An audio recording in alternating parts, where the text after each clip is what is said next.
I've jumped on the seed snail bandwagon, and I'm really glad I did. Today, I'm going to make my very first seed snail to sow some peas, and I'm also going to up-pot my tomato plants. Pot your seedlings up to a seed snail to train the roots. You'll also see how the seed snails survived a natural disaster.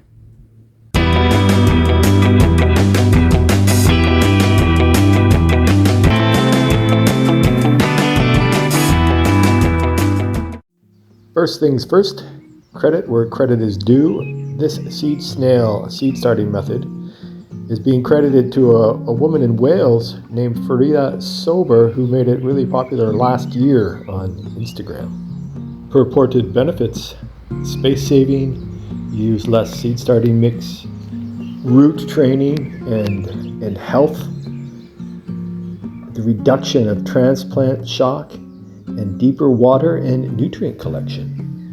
Forget about root-bound seedlings.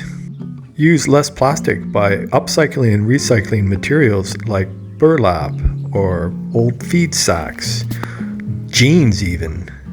Let me know what you use in the comments.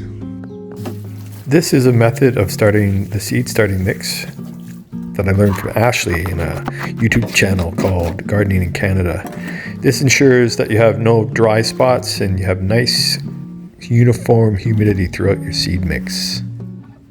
This is my very first seed snail, and you see I've made a couple mistakes here already. This is far too wide, so when you roll this up, it's going to be far too long, a little excessive. I am going to sow some peas in this seed snail, but when I discovered the seed snail for the first time, I had planted my tomato seeds already in an open tray about a month ago, so I thought, you know what? I'm going to pot these up. Okay, last time it was a single sheet. This time I'm doubling it up, and I'm not making it as long. It's a little excessive, that last one, I think. Folding it gives me a nice rounded edge on the top.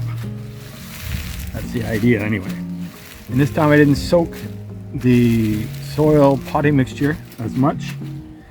It's wet, but it's not sopping wet. And then I'm going to wet it once I get it on here. Be sure to lay out your soil nice and evenly throughout. Leave a few centimeters or an inch or two on either end, and give yourself a nice straight border here at the top where you'll be planting your seeds. It helps, and a clean working surface is always better in the end.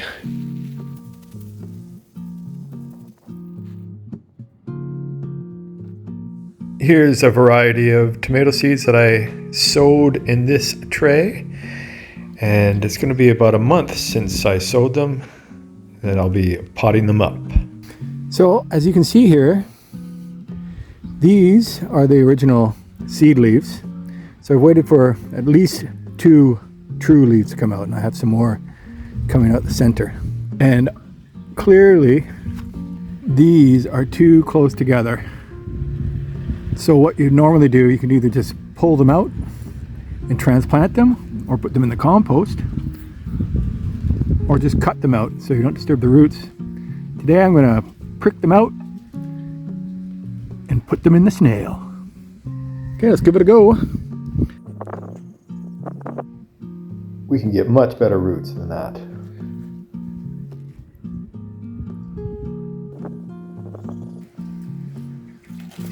So now I'm just tucking in the roots a bit. Make sure they have a nice little home, and that all the roots are kind of facing downward and not horizontally or vertically. Roll it up. It's like a big Mackie roll. Okay, well, I ran out of space on my phone just as I was starting that roll. But here's what we got, the finished product.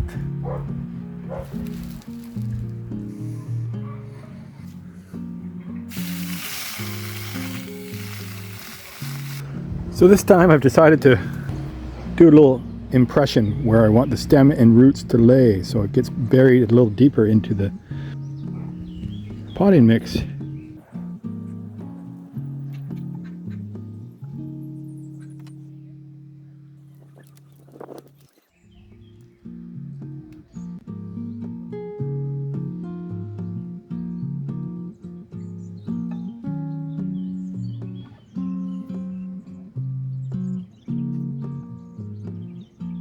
Let's get rolling. Rolling, rolling, rolling.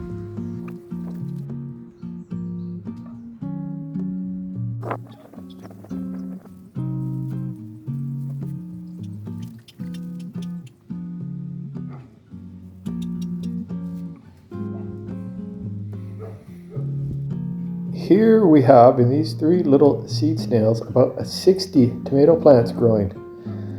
I'm going to have to share some of these with some friends. I don't have enough space for all of this. Un desastre con el viento. Big wind came through and took it right off the table. Dumped all the tomatoes out. That's a pretty good root system. Let's see if we can save those. Look at the seed snails. Perfect.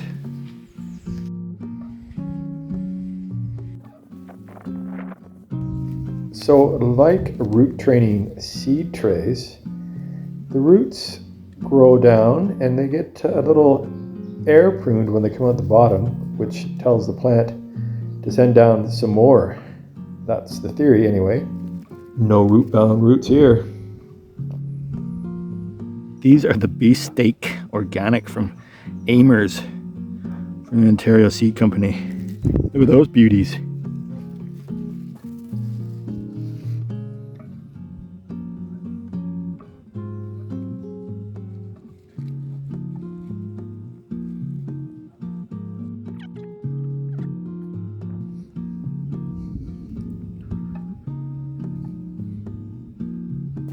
Let's get the drip irrigation lines back on after having applied another layer of compost and make some holes in these no-dig beds, excuse me. And a dash of worm castings that my California Red Wigglers made for me. Thanks again. Let's get these tomatoes in the ground. I like to plant my tomatoes deep, so I get rid of those seed leaves and get it down there as far as you can. I like to make a little bowl here to catch the irrigation when I'm watering, so it just kind of sits there, doesn't run off, and it can slowly perk down to the roots where it's needed. Here we are on the day of planting, and here we are 10 days later. It looks like it's taking hold. I took the rest of the tomato plants that I couldn't fit in the garden up the valley to a couple friends, subscribers too. Check out the view. Okay, well, thanks for watching, and give it a try if you haven't already. And if you do, why don't you try something a little different, like the recycled feed bag or denim or even burlap, and leave your experiences in the comments below. Let me know how it went. Thanks for watching, and garden on.